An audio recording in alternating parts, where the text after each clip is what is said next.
Hear what has been told of the mighty king of the splendid city of Uruk, upon the banks of the great river.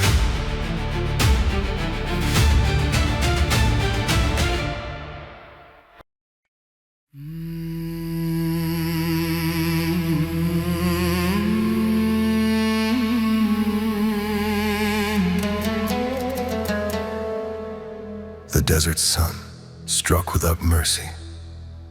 Gilgamesh woke slowly, his heart heavy with grief and pain. His mind was filled with the image of Enkidu lying motionless. Will death find me as well? He wondered in his heart, and fear tightened around his throat like a drawn rope. If Enkidu fell, the strong and the beloved, what hope remains for any man, even one of half-divine blood? The terror he felt before death awakened in him a will to defy fate. If there is a path, if there is a man who has skipped the end, Gilgamesh would seek him. The moon changed its shape again and again. The sun struck him by day. The cold bit him by night. The desert burned beneath his feet, yet Gilgamesh kept walking.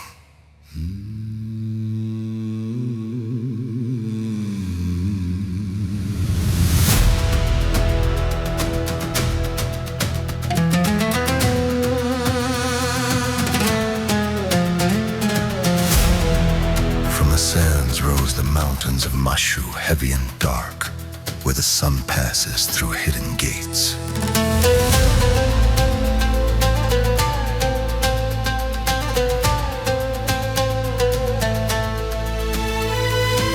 Gilgamesh approached the entrance, his heart pounding with force. Before him stood the guardians of the threshold, the scorpion men, their faces terror, their bodies ancient power.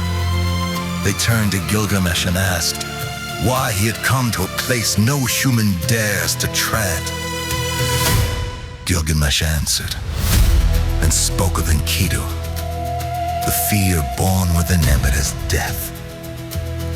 He said he sought the one who escaped the end. The scorpion men saw his grief, and a gate opened before him. Beyond the gate, light vanished. Silence pressed him. Only his footsteps proved he still existed. Time dissolved, direction vanished. He did not know if he moved forward or stood still. Fear rose, dark as the void itself, yet his body continued. As long as breath remained, he walked.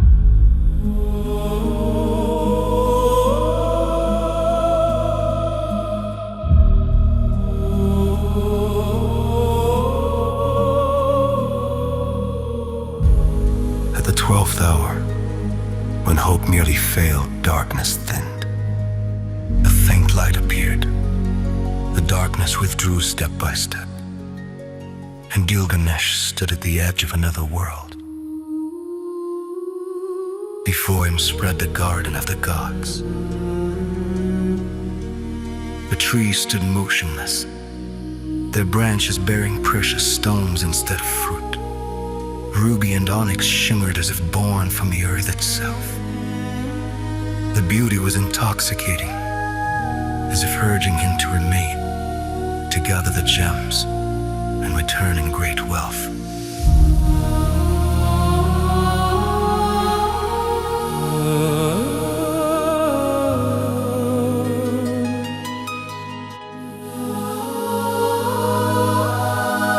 But wealth was not what Gilgamesh sought.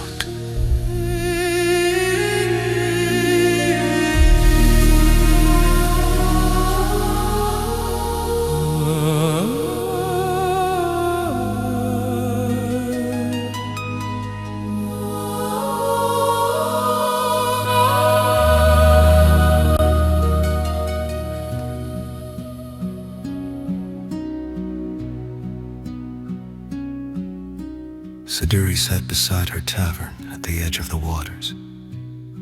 When she lifted her gaze, she saw Gilgamesh emerging from the garden. his clothes torn, his face bearing dust and grief. This is not the face of a man who seeks life, she thought, but of one pursued by death. Who are you, and where do you come from? She asked him, why do your features look like those of one who has known no sleep or rest? Gilgamesh told her of Enkidu, of the fear born within him, and of his search for the one who escaped the end.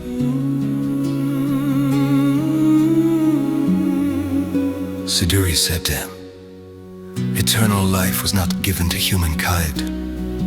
This has been their portion since the day they were created. She urged him to rejoice in his bread, to love the one beside him, and to accept the days of his life as they are.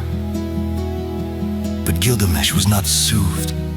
Her words did not quench the fire in his heart. Fear was stronger than comfort. Siduri saw that he could not be turned back, so she sent him to Urshanabi, the boatman.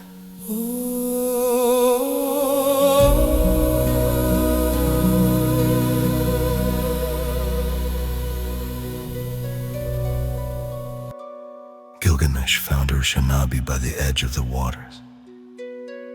His boat stood silent upon the shore. Urshanabi looked upon Gilgamesh with suspicion. The king's appearance, weary and broken, told a story that needed no questions. Gilgamesh spoke and told of Enkidu. He did not ask for mercy, only passage. Urshanabi warned him. The waters of death forgive no human touch. One oar that touches them and one breath will cease.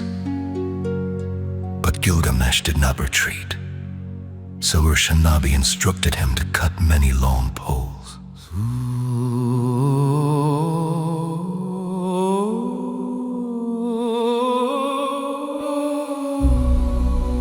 Together they boarded the boat. The sea opened before them in threatening silence.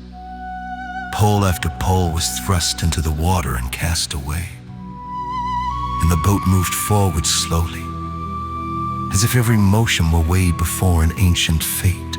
Days passed, or perhaps only hours. Time ceased to be a clear measure. Gilgamesh did not speak. All his strength was given to the next moment, to the next pole, to the breath that must not touch the water. At last, land appeared. The sea withdrew behind them, and quiet earth received them.